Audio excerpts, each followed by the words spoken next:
حضرت عبداللہ ابن عمر رضی اللہ تعالیٰ عنہ بیمار ہو گئے، شدید علیل تھے، طبیعت مبارک میں کمزوری آ گئی، کچھ کھانے کو دل نہیں کرتا تھا، گھر والے بار بار کہتے کچھ کھا لیجئے کچھ کھا لیجئے، نہیں کھاتے تھے۔ بالآخر حضرت نافع آپ کے غلام تھے، ان سے کہنے لگے کہیں سے مچھلی مل جائے نا تھوڑی سی تو میں کھاؤں گا۔ تو کہتے ہیں میں سارے مدینے میں ڈھونڈتا رہا، مچھلی نہ ملی، اگلے دن بھی ڈھونڈی تو نہ ملی، تیسرے دن بھی ڈھونڈی تو نہ ملی، تو فرمانے لگے یار بس چھوٹی سی خواہش ہے، کوئی فرض نہیں ملتی تو رہنے دے۔ کہتے ہیں چوتھے دن مچھلی مل گئی، میں 1.5 دینار کی مچھلی لا کے حضرت عبداللہ ابن عمر رضی اللہ تعالیٰ عنہ کے سامنے جو مچھلی رکھی تو آپ نے لقمہ روٹی کا توڑا تھا، مچھلی کو لگانے لگے کہ دروازے پہ فقیر نے آ کے آواز دی کچھ کھانے کو دو۔ تو حضرت عبداللہ ابن عمر نے روک لیا اور ہنسے۔ کئی دفعہ دے ہم بھی دیتے ہیں پر ہمارا چہرہ دیکھنے والا ہوتا ہے، اتنے ہم غصے میں ہوتے ہیں، دے دیتے ہیں، لیکن جو سلوٹیں ہوتی ہیں نا چہرے والی وہ گنی نہیں جاتی۔ ہنسے، فرمایا دیکھو میرا اللہ کتنا کریم ہے، وہ مجھے بچانا چاہتا ہے، اٹھا بار دیا جا کے۔ تو خادم اب حکم کا پابند تھا، وہ لیت اللہ تو کر نہیں سکتا تھا، وہ گیا اور جا کے دے آیا۔ فقیر جب سارے محلے سے آٹا اکٹھا کر لیتے ہیں تو پھر ایک جگہ جا کے بیچتے بھی ہیں۔ دے آیا، وہ 2 گلیاں آگے گزرا تو میں پیچھے دوڑا گیا، میں نے کہا سچ بتا کھانی ہے کہ بیچنی ہے؟ وہ کہنے لگا جو بھی سبب لگ جائے کر جاؤں گا، آپ نے دے جو دی ہے۔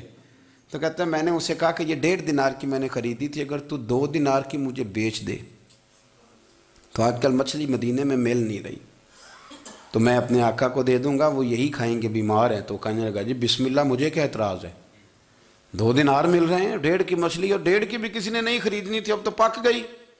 فرماتے میں نے 2 دینار اس کو تھمائے، وہ مچھلی اس سے خریدی اور خرید کر کے میں لا کے حضرت عبداللہ ابن عمر کے سامنے دوبارہ رکھی۔ تو فرمایا یہ کیسے آ گئی؟ میں نے کہا حضور 1.5 کی خریدی تھی اور پھر فقیر کو دے دی، اب اسی سے میں 2 دینار کی خرید کے لایا ہوں، آپ قبول فرمائیں۔ تو فرمانے لگے تم نے اچھا نہیں کیا، اب اس طرح کرو 2 دینار بھی اسے دیا اور مچھلی بھی واپس دیا۔ عرض کی حضور کیوں؟ فرمایا تم نے قرآن نہیں پڑھا؟ حضور پڑھا ہے۔ فرمایا رب فرماتا ہے لن تنالوا البر حتی تنفقوا مما تحبون، تم بھلائی کو اس وقت پہنچو گے جب اپنی پیاری چیز راہ خدا میں خرچ کرو گے۔ امام غزالی نے لکھا ہے، فرمانے لگے دیا تو وہ حضرت نافع کہتے ہیں میں دینے گیا، دے کے واپس آیا تو کچھ پریشان تھا کیونکہ مجھے بھی 4 دن ہو گئے تھے نا تلاش کرتے، تھوڑی طبیعت میں مایوسی تھی کہ اتنی محنت سے میں نے لایا اور آپ نے واپس کر دی۔ تو حضرت عبداللہ ابن عمر نے مجھے قریب بٹھایا، پھر مجھے تھپکی دی، فرمانے لگے پتر میں نے ویسے بھی کبھی جھوٹ نہیں بولا اور آج کل تو میں ویسے ہی بیمار ہوں، ٹائم ہی نہیں، وقت ہی نہیں، موقع ہی نہیں جھوٹ بولنے کا، میں تجھے سچ بتاؤں مجھے مچھلی کھا کے اتنا سکون نہیں ہونا تھا جتنی اللہ کے راستے میں خیرات کھا کے مجھے سکون ہوا۔ تو تجھے تو میری راحت سے غرض ہے نا کہ مجھے راحت کیسے ہوتی ہے، تو مجھے سکون ملا ہے راہ خدا میں دے، میں نفسانی خواہش پوری کر لیتا تو یہ میرا نفس کل پھر مجھ سے مچھلی مانگتا، پرسوں کہتا نہیں چھوٹے گوشت کی یخنی بھی چاہیے۔ ہم لوگ الجھ گئے ہیں، بہت بڑے قیدی ہیں اپنے آپ کے، بڑے قیدی ہیں، سارا دن اپنی خواہشات کی تکمیل میں بھاگے رہتے ہیں، بڑے بڑے سونے نوجوان۔ میں ان پہ تنقید نہیں کرتا، مجھے ان پہ ترس آتا ہے، جب میں رات کے اندھیروں میں انہیں ٹیلی فون لے کے چوکوں میں کھڑے دیکھتا ہوں تو مجھے رحم آتا ہے، میں کہتا ہوں دیکھو نفس کی خواہش کے پیچھے یہ کیا مثلاً آخر کیا ہے اس میں، ایک عورت کے پیچھے تباہ کر لیا اپنے آپ کو، یعنی زیادہ سے یہ کوئی مقصود ہے، یہ کوئی مقصد حیات ہے جس کو مقصد بنا لیا ہے؟ میرے عزیز بات کو سمجھ لیں، اتنا خوبصورت آدمی ہے اور اتنا اس کا اونچا قد کاٹ ہے، اور کیا کس کے پیچھے یہ بھاگا ہوا ہے؟ بڑا سمجھدار، دانشور، عقل مند آدمی، ذی روح بندہ، لیکن اس کا سٹیٹس آپ یہ ملاحظہ کریں کہ وہ 20-40 ہزار کی خاطر جھوٹ بولتا ہے، دھوکہ دیتا ہے، فریب اور فراڈ کرتا ہے۔ ہم اپنی نفسانی خواہشات کے پیچھے اس طرح بھاگتے ہیں کہ ہم اصل سے رہ جاتے ہیں۔ میری باتوں کی سمجھ آ رہی ہے آپ حضرات؟ تھوڑا تھوڑا کر کے ایک ایک کر کے ان کی باتیں کم مانیں۔ وہ ضروری تو نہیں نا کہ سویرے ناشتہ بازار سے اپنی مرضی کا تگڑا کیا ہے، بازار سے لا کے پوڑیاں چنے بہترین کھائے، اور پوڑیاں چنے ابھی کھائے نہیں، شاپر میں ڈالے ہوئے ہیں، اور وہ لے کے ابھی آ رہا ہے تو ساتھ ہی رستے سے گوشت بھی چھوٹا اچھا لگا تو 2 کلو وہ بھی لے آئے کہ پوڑیاں چنے کھاؤں گا اور دوپہر کے لیے گوشت پکاؤں گا۔ وہ پہلے یہ تو کھا لے صاحب، اس سے تو نجات پا لے۔ یہ پتہ نہیں ہضم ہوتا ہے کہ کچھ اور کرتا ہے تیرے ساتھ، لیکن وہ گوشت بھی ساتھ لے آیا۔ یعنی ٹیبل پہ، ناشتے کے ٹیبل پر بیٹھ کے فیصلہ ہو رہا ہوتا ہے کہ ہم نے کیا کھانا ہے، ہم نے کدھر جانا ہے۔ سنگیو یاد رکھو، باتوں کو سمجھو اور غور کرو۔ یہ تھوڑا تھوڑا کر کے جب ہم چھٹکارا حاصل کرنے کی کوشش کریں گے نا، چھٹکارا حاصل کرنے کی، کہیں جگہ سے، کسی جگہ سے اگر آپ کو تنبیہ ہوتی ہے نا، تنبیہ، اس میں بھی بڑا مزہ آتا ہے۔ اس میں بڑا، ہمارے ایک بزرگ تھے، تو ایک دن نا میں گیا تو کہنے لگے الحمدللہ آج میں بڑے سکون میں ہوں۔ میں نے کہا جی وہ کیا ہوا؟ کہنے لگے میں اپنے آپ کو بڑا پیر صاحب سمجھنے لگ گیا تھا، تو ایک وابڈا کے کسی آدمی سے کام تھا، تو میرے ایک دوست نے مجھے کہا کہ پیر صاحب اس کو ٹیلی فون کر دیں، سنا ہے آپ کا عقیدت مند ہے۔ میں نے اس بندے کو ٹیلی فون کیا تو کہتا ہے پیر صاحب میں عزت آپ کی بڑی کرتا ہوں پر یہ کام نہیں ہو سکتا۔ کہتے ہیں جب اس نے مجھے کہا نا تو کچھ بھی نہیں، تو مجھے بڑا مزہ آیا ہے، ورنہ میرا تو نفس پھول گیا تھا۔ میں تو سمجھتا تھا کہ جو میں کہتا ہوں ویسے ہی ہو جاتا ہے۔ کہتے اس نے تھوڑا سا نا مجھے لیول میں کیا ہے، مجھے مزہ آیا۔ یہ لوگ نا اپنے اوپر بوجھ ڈالتے تھے، یہ تھوڑا تھوڑا پیچھے ہٹتے تھے، یہ سمجھتے تھے کہ اس طرح تو ہماری تکمیل رہ جائے گی۔ صبح سے شام تک اگر اسی نفس کی باتیں مانتے جائیں گے تو خرابی کرے گا۔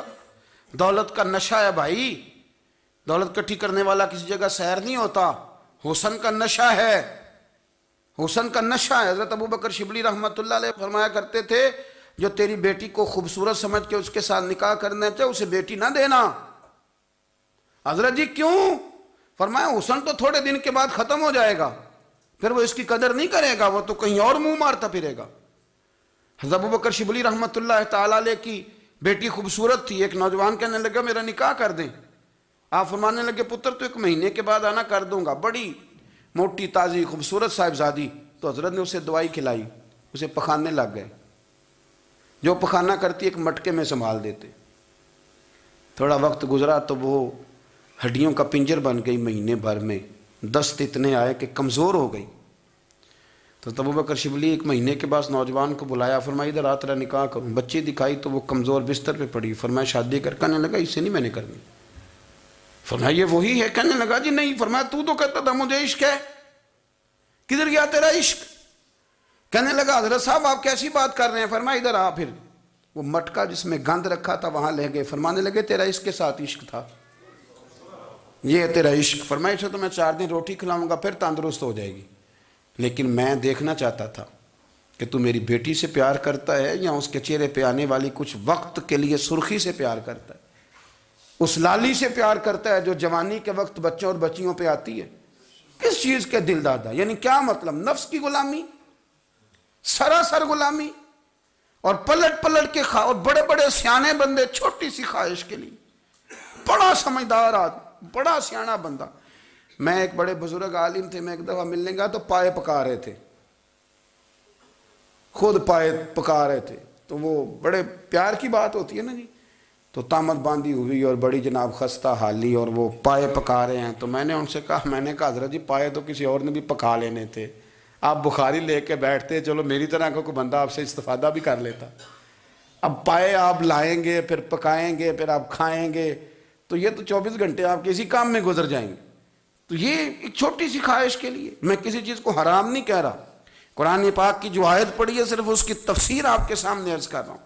ہماری خواہشات ماں پالتی ہے، آپ کو نہیں پتہ کتنے دکھ سہتی ہے۔ میں ان ماؤں کو جانتا ہوں جو بیٹے کے حصوں کی مار بھی اس کے ابے سے کھاتی ہیں، مار کھاتی ہیں وہ۔ ایک خاتون ہے، ایک کان سے سنتا نہیں، میرے پاس ایک دفعہ آئی، کہنے لگی 60 لگ گئی سی، کوئی دعا کر دیں یا کوئی وظیفہ پر، ڈاکٹر کہتے ہیں ٹھیک نہیں ہو سکتے۔ میں نے کہا باجی صحیح بتاؤ مسئلہ کیا ہے؟ کہنے نہیں کچھ بھی نہیں، مسئلہ کیا ہونا ہے، پتر غلط نکل آیا ہے، اس کا باپ روز مارتا ہے، آج میں آگے گئی ہوں تو اس نے ایک تھپڑ میرے کان پہ مار دیا، تو پردہ پھٹ گیا۔ مائیں مار کھاتی ہیں، لیکن وہ پتر جس کو بڑی محنت سے پالا ہے وہ جوان ہوتا ہے تو اماں سے کہتا ہے تجھے چھوڑ دینا ہے، پر جس لڑکی سے میرا ٹیلی فون پہ رابطہ ہے اسے نہیں میں نے چھوڑنا، وہ نہیں چھوڑ سکتی، ہر شے کچل جاتا ہے وہ۔ اماں کبھی لیٹ کے رات کو سوچتی ہے کہ یہ تو میری کل کمائی تھی، میں تو آج بھی اس کے حصے کے تھپڑ اپنی گالوں پہ برداشت کر رہی ہوں، تو یہ کدھر گیا؟ اردشیر نام کا بادشاہ تھا، حضرت محدث ابن الجوزی آج سے کچھ 700 سال پہلے لکھتے ہیں۔ اردشیر بادشاہ بڑا خوبصورت تھا، جوان تھا، بڑا عقل مند تھا۔ اس نے اس طرح کی قریب قریب کی ساری ریاستوں پہ قبضہ کر لیا۔ بڑا عقل مند زیرک تھا، قبضہ ہو گیا۔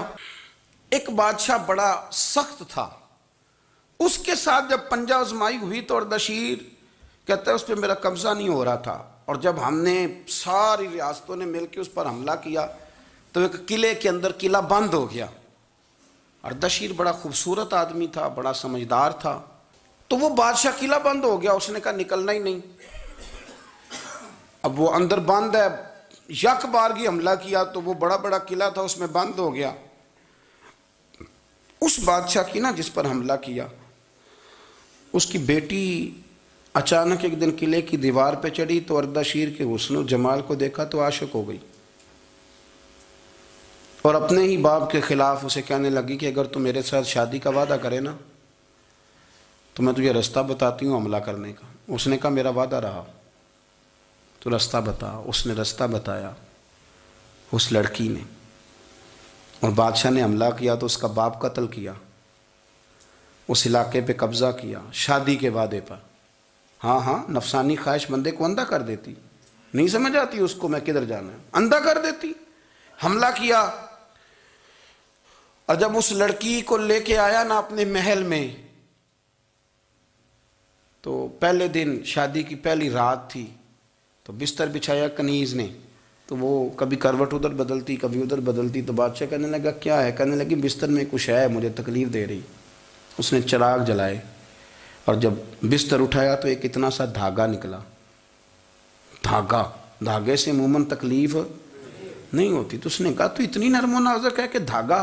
کہنے لگی میرا باپ نا میرے ساتھ اتنا پیار کرتا تھا کہ روز میرا بستر بھی خود بچھاتا تھا، اور اس نے آلہ رکھا ہوا تھا، وہ ناپتا تھا کہ کوئی پایا اونچا نیچا تو نہیں، میری بیٹی کا بیلنس سوتے وقت خراب نہ ہو جائے، اور میرے لیے گوشت اور کپڑے بھی خود پسند کر کے لاتا تھا، کھانے پینے کا خود خیال کرتا تھا۔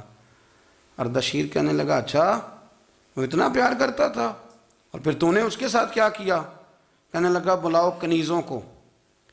کنیزوں کو بلایا، فرمایا اس کو اٹھاؤ اور جلاد کے پاس لے جاؤ، اسے کہو کہ اس کے بال ایک گھوڑے کے ساتھ باندھے، پیر دوسرے گھوڑے کے ساتھ باندھے، اور ایک گھوڑا ادھر بھگا دے، کدھر بھگا دے۔ یہ جس کے باپ نے اتنا پیار کیا، یہ نفس کی اتنی غلام ہے کہ اس کی وفادار نہیں رہی تو میری وفادار کیسے بنے گی؟ جس نے اتنے نازوں سے پالا کہ دھاگا اسے برداشت نہیں۔ او یارو یاد رکھو، اگر نفس کی غلامی کرو اور بڑے بڑے وفاداروں کو چھوڑ کے غلامی کرو تو پھر کہو وفادار مل جائیں، کوئی بول ہوا لڑا نہ بول بیٹھی۔ ہندے خسم ناراض بڑ بولیاں دے، کہاں سر کھائے تے بلبل ٹھنڈ پائے۔ بڑے فرق نہیں سجنا بولیاں دے، جڑیاں خسماں دی وچ رضا وسن، پاگ جاگ جاندے انہاں گولیاں دے۔ آپ ادلیاں نو سردار پین تکے تے شرما والیاں نو چوٹے ڈولیاں دے۔ اپنے نفس کے پیچھے چلو گے تو یہ تباہی ہے۔ جب ہم نے کسی سے وفا نہیں کی تو یہ کیا امید ہوئی کہ دنیا ہم سے وفا کرے گی؟ اللہ رسول کی مرضی کے مطابق اصول پسند زندگی بنائیں، ایک ایک کر کے اپنی خواہشات سے پیچھے ہٹیں، تھوڑے پہ گزارا کرنا سیکھیں، اپنے نفس کو سمجھائیں۔ ضروری نہیں کہ روٹی ہر وقت مزے کے لیے کھائی جائے، کبھی کمر سیدھی کرنے کے لیے خشک روٹی بھی کھا کے دیکھو، کبھی سادہ کھانا اس پہ بھی اکتفا کرو، کبھی تھوڑا کھر کے اچھے طریقے سے سادے کمرے میں بھی اللہ کو یاد کر کے دیکھو۔ نفس کے پیچھے نہ بھاگیے گا، تباہی کرے گا۔ رب کریم سمجھنے کی توفیق رفیق عطا کرے۔